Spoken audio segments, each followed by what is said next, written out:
Our opening energies for this week start off with the Page of Pentacles.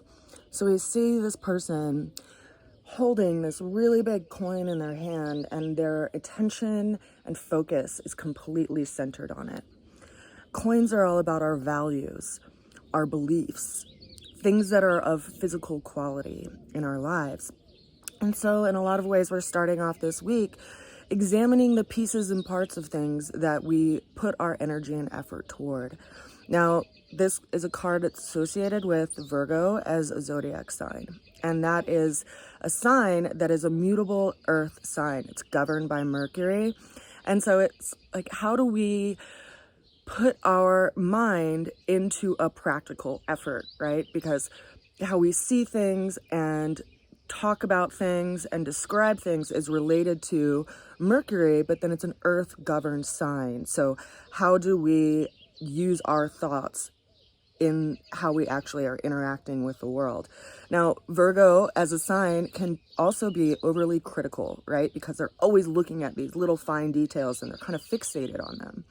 And yet it's in that space that we start to figure out what we're doing by way of effort that's actually moving us more forward, closer to what we want to actually create or accomplish in our lives, and what daily habits are turning us in the opposite direction. So we're examining this. We're examining where we put our energy and effort and just having a little bit of a critical eye to it.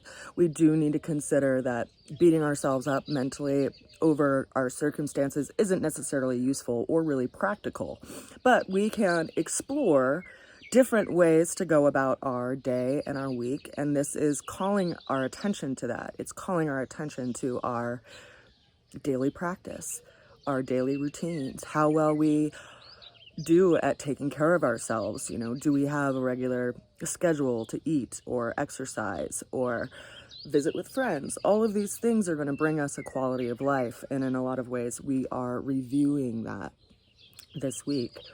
Now, the challenge that we are stepping into is in alignment with that mutable earth energy, because then we have the fixed earth energy showing up with Taurus. We have so many planets up in Taurus right now, and this is asking us to reevaluate our value system and to really take a close look at it. Taurus as a sign it can sometimes be a really stubborn sign, right? Because it's a fixed earth energy. It can be unmovable, right? And so in a lot of ways, our challenge that we're working with this week is looking at our own stubbornness around behaviors and also what we actually really value. What are our belief systems? What do we really want to move toward in life? Now, consider that Taurus out there in our astrological system is kind of busy right now. It has Uranus up there, as the North Node up there, as Venus up there. And then we have this interesting energetic going on with Mercury because it's retrograding, and it just retrograded into Taurus over the North Node. So if we consider that Mercury is this planet that's like the messenger of the gods, right? It's also our own ability to communicate and exchange, and also how we see things, how we measure things, how we describe things. And this planet is going over the North Node, which is kind of like we're getting this space of review around where we actually feel called to develop in this life. And Mercury is going over that point. So we're really getting, quite literally, all of us are getting this space of review. And it's going to be particularly poignant in the area of your life that Gemini is placed in your astrological natal chart. For me personally, as just an example, Gemini is in my 10th house, which governs my legacy, my life path. And I also have a Virgo rising, which means that a lot of how I show up in the world is very health conscious and health related. And Gemini is all about how you bring that out into the world and how you share that with others. Coincidentally enough, my house, the third house, which is naturally governed by Gemini, is stacked with all these planets in Scorpio for myself. And all of that is experiencing this opposition by these planets that are in Taurus. So I'm getting a lot of review around where I put my energy and my effort each and every day. So, and I'm just sharing this as an example so that you can see how these energies show up in people's lives. And it's very poignant for mine, I must say. Now, the way that we're going to get through the challenge, something to consider, is that we got the Knight of Wands upside down or reversed. Now, right side up, we can see this is a very fiery fellow, right? Being the Knight of Wands, sitting on a horse that's reared to move forward in some direction. And so it's a card of action, and it's telling us to act. But it showed up as reverse for this week's tarot, which I think is asking us to look at where we get called to act that's in the opposite direction of where we feel called to go, and can we have some kind of management around that? Like, do we have boundaries? Because consider that, you know, you can have your whole day planned and this course of or schedule that you are trying to accomplish things throughout the week, and there's always going to be an influx of impressions that are calling your attention to go in some other area. And so in a lot of ways, having this card show up after the King of Pentacles, it's asking us to reevaluate where we actually put our energy, and if where we feel called to act is actually in alignment with our beliefs and where we feel called to put our energy and effort right now. Now, the ultimate outcome that we have is the Charioteer. So this is a card that we see has this gentleman, or maybe it's a female, we don't know. They're very heavily armored. They're in this chariot, and it has this canopy of stars above them. And before them, they have these two sphinx-like creatures. One's black, one's white, and they don't have any reins on them.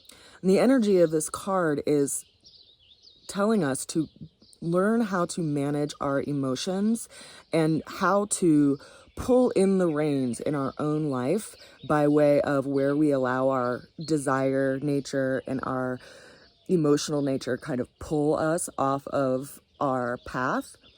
And how do we pull in the reins, right? How do you manage your mind space? How do you manage your emotional space? How do you manage your will so that you can actually continue to move in the direction that you want to be moving in? This is also a card it's telling us it's time to take control of our own lives. It's, you know, it's one thing to say, you know, the flood came and I had to move, right?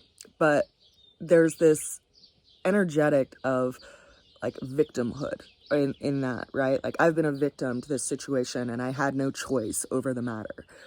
But, you know, it's likely that the rains started falling long before it ever flooded. And if we can feel when we feel called to act, you have to act when you feel called to act. You have to listen to your body's senses in regard to where you, in your own being, feel the intuitive hit to move towards something. And that is really where we kind of plot the course in regard to the path that we're creating in our life.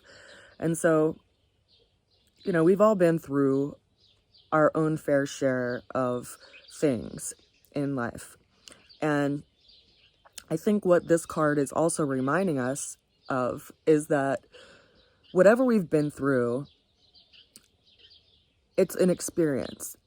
And that one experience doesn't define you. Like, if you look in a dictionary and you see the word of that experience, your picture isn't there right next to it. That experience doesn't define your whole being and all of you. There's actually so many more facets of your being that are being called to be formed through pressure, right? Through all these experiences by weathering and storms in our life. And I'd argue that we're all actually still in the process of figuring out who we are, rather than, you know, coming from a place that we've been defined by.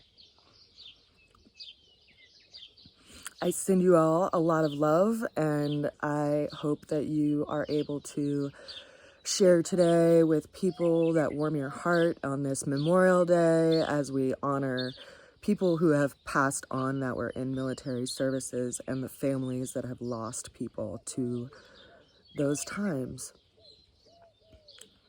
I send you all a good wish and a lot of love, and I will see you again soon. Bye for now.